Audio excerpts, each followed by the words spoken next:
Another sign that CMON is in big trouble. Oh no, it looks really bad for me. Welcome to Above the Table. Today we're talking about a very worrying sign coming out of the board game giant CMON this week. Now before we dive into today's tabletop news, be sure to hit those like and subscribe buttons so we can keep making videos just like this one.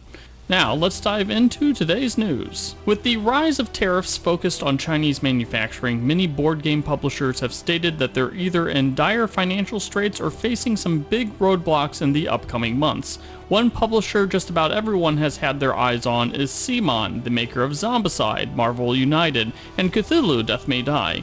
Now, CMON has traditionally made its money with massive Kickstarters that raise millions of dollars, but the rumor has always been that they use the proceeds from these Kickstarters to complete unfulfilled projects, kind of like a pyramid scheme, if you understand that reference.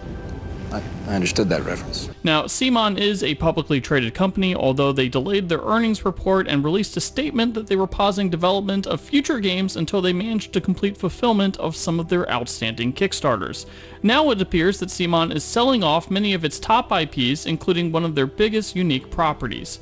Asmodee announced today that it had purchased Zombicide from CMON. In a press release, Asmodee mentioned that Zombicide had sold over 2 million copies.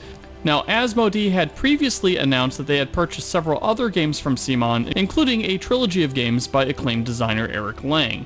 All of these games will be published by Guillotine Games moving forward, and we should probably hear some more news about that in the not-so-distant future. It's a bit unclear whether the Zombicide purchase includes the related games Marvel Zombies and Deceased, both of which use the Zombicide engine, but are technically licensed to, various other properties. However, just losing the Zombicide franchise is still a major blow for a game company that clearly needs all the money it can get. Keep in mind that CMON published a ton of Zombicide IP tie-ins ranging from Ghostbusters to the Thundercats, so this was a franchise that they used to keep making money even after they stopped making Zombicide expansions.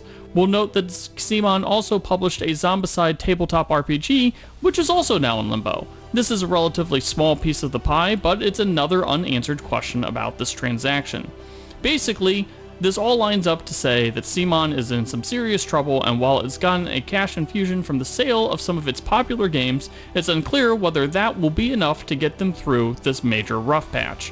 What are your thoughts on the Zombicide sale? Let us know in the comments, and don't forget to hit those like and subscribe buttons.